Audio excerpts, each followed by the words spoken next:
Welcome back to Dead Good Book Reviews. I'm Judith and you're watching another episode of Overbooked, the series where I talk about every single book on my shelves because believe it or not, it's part of the process for making an exquisitely tasting cheese. Today we are continuing on with Frances Hardinge, as in her books, with A Face Like Glass.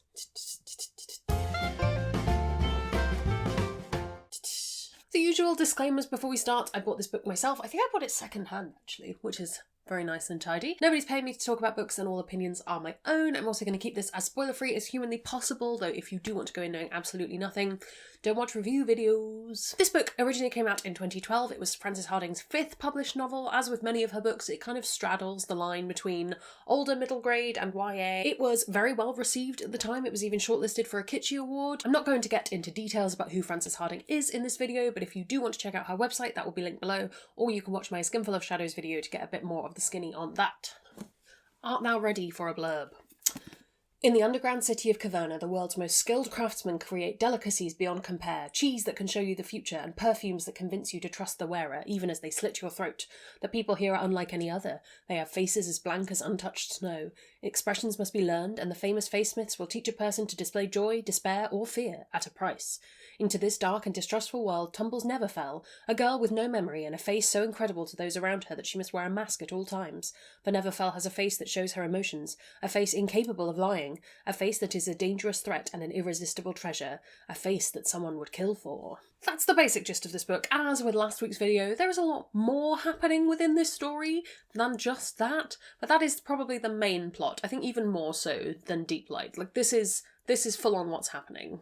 There is so much going on in this book. We have the idea of artisanal foods that have magical powers and the way in which one makes those incredible foods. It's so detailed. At the beginning, Neverfell is kind of working at the cheesemaker, so cheese is the primary focus, but I would kill to have another book from the perspective of the winemakers. I really would. We have this whole thing about not being able to show any emotion, so Neverfell, her emotions show through on her face, she has to wear a mask the whole time, very interesting, and how that plays into classism in this society.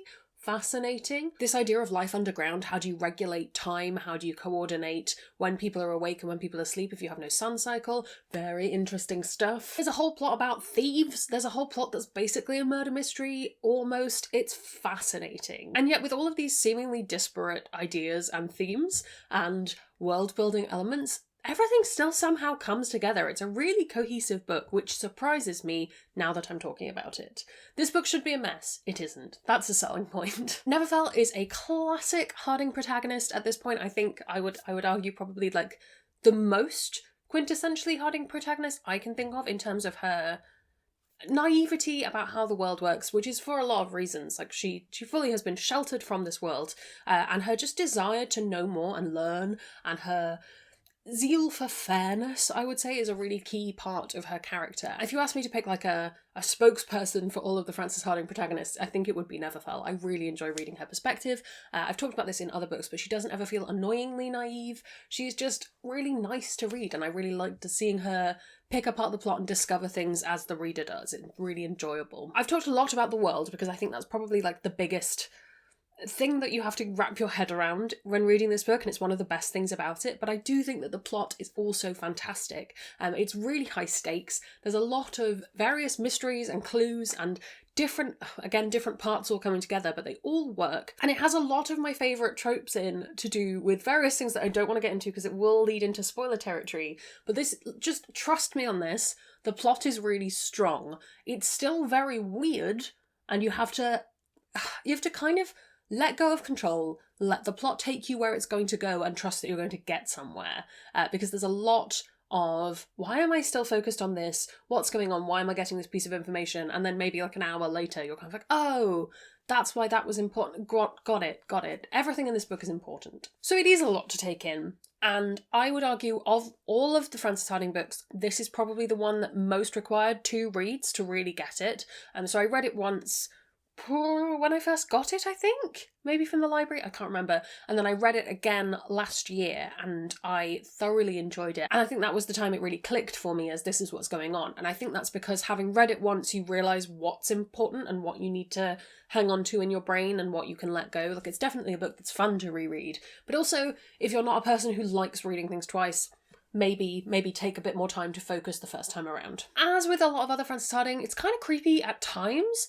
I think less so than a lot of her other books, because even though it's this kind of underground setting, I didn't find it as claustrophobic as I often find underground kind of places. I think that there are elements that are a little bit scary, but it's not as horrifying as some of Frances Harding's other books have been for me. Your personal preference, scary things are different for everyone. I was thinking about books to compare this to, and I don't have any middle grade really.